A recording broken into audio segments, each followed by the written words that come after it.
Good morning. Good morning, people. Oops, hold on.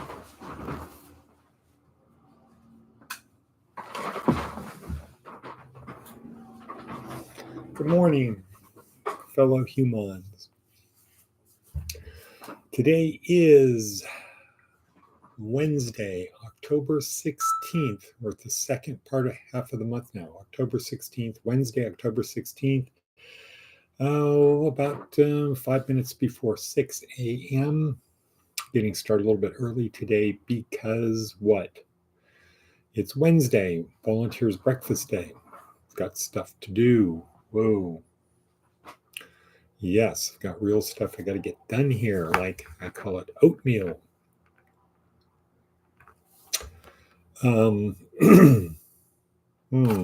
Yeah. Wow, a bunch of stuff to do. Okay, well, our theme for today is it's National Bosses Day. It's National Bosses Day. Yoo-hoo. So we owe it to our bosses to appreciate them one day of the year. Cool. What else so we'll talk about that in a minute. What else do we have on our hit parade? Oh, let me give the introduction. Why are we here? Because people don't buy what you do, they buy why you do it. We are here to help our students and other interested people on their journey through life. This life is a journey, which implies there is a destination. The destination is the place that comes next, the Disneyland, hopefully, for us. If we don't crash, we don't get distracted, we don't get sidetracked, we don't whatever. A lot of things can happen on this journey to the destination. We're here to help our students and interested people get to the destination in the best way possible,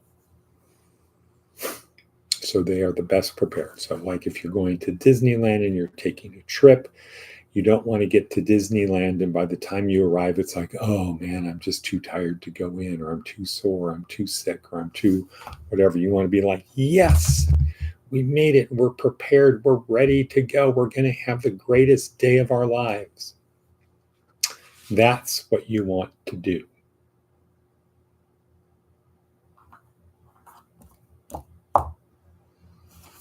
That's what we want to do. So, how do we do it? Right. Well, we do it in a number of ways. Number one, the most important way is through this podcast, and it is through showing up every day. It's the repetition. It's the creating better habits. That's what it is, because that's what success in life comes down to, building better habits. And it's not just the habit of doing the thing, the unconscious behavior. It's also a sub-habit. Let's call it a proto-habit of always trying to build better habits. So I just don't have the habit of doing the thing. I have the habit of doing the thing to the best I can do given the time and resources available. So I don't have to really pay attention to this video. What I have to do is show up every day. And then maybe I pay a little bit more attention each day. So now I'm doing two things. One is I have the habit of showing up every day. And then secondarily, I have the habit of paying a little bit more attention every day.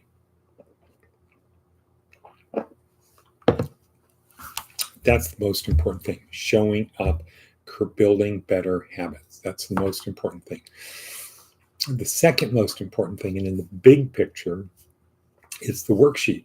It's what's on the worksheet. It's doing something that's on the worksheet. Even if you're just watching the Darren Hardy video, or you're reading the Seth Godin blog, or Dr. Livinggood, something about health. Even if you're just doing one little thing, the TED Talk, even if you're just doing one little thing, that's going to make your life better, make the journey better, preparation for the destination better. And the third thing is the camaraderie of it all. To be here knowing that, in a sense, we are all in this together. Even if we're not doing it together, we're in it together. It's like Robert Frost's poem, A Tuft of Flowers, right? Even though we work separately, we're doing it together. Okay, that's it. Bye. Today is Wednesday, our volunteers breakfast. And like I said, I have things to do. I have to make the oatmeal, make the best oatmeal possible. And last week it was pretty dang good.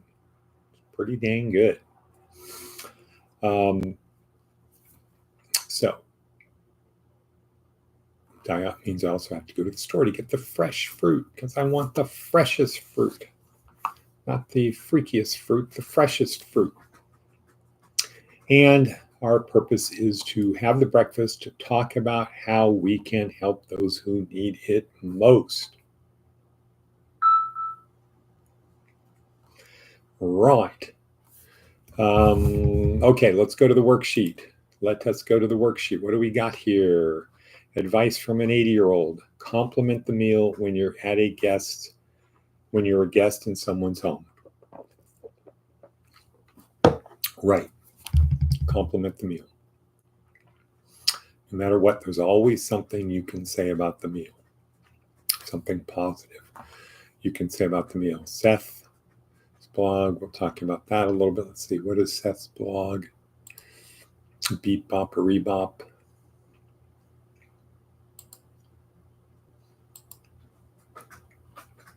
The interaction cascade. Walk into an office and the person behind the desk begins an interaction. You respond or react. They respond or react. In turn, answer the phone. Caller ID tells you who it is. Are you smiling? How much enthusiasm or disdain or annoyance or delight comes through? Caller responds or reacts, and so it goes. Every interaction leads to the next interaction. But the first one starts the whole thing, and that one can be up to us. Right. Good, simple, clear one. All right, let's talk about National Bosses Day. One day of the year, we're supposed to show appreciation to our boss for the sacrifices they make for us. Cool.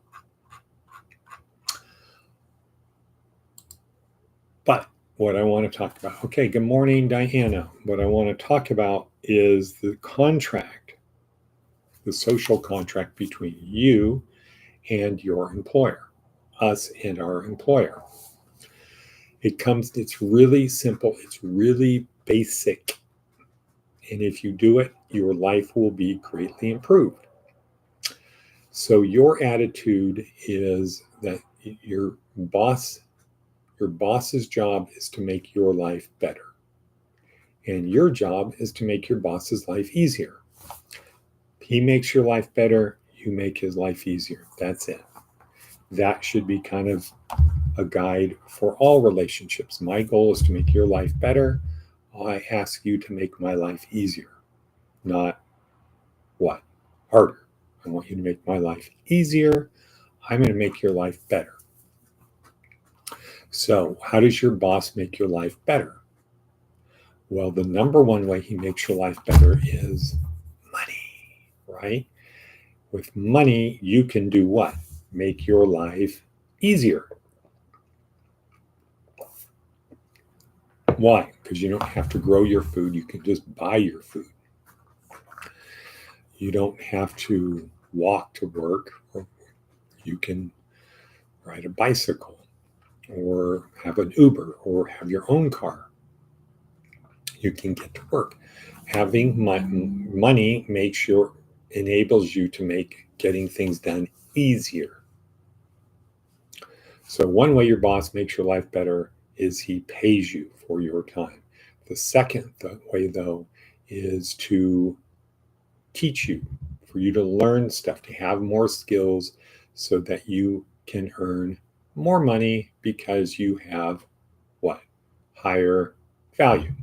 right.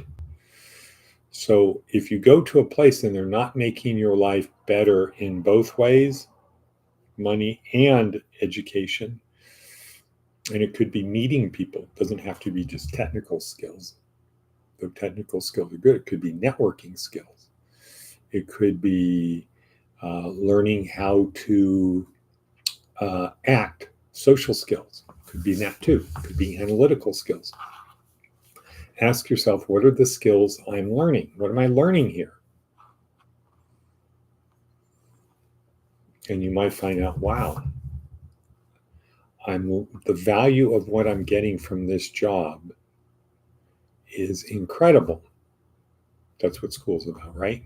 The value of school is so high, people pay you to go to school rather than, you pay to go to school. The value of school is so high, you pay to get that knowledge, to get that training, to get that information. Could be the same thing at work. I will pay to work here. I'll work here free because it's so valuable to me. And Simon Sinek says that's the kind of people you want to have working for you, because they'll give you their blood, sweat, and tears if they believe in what you're doing. That's what volunteers do.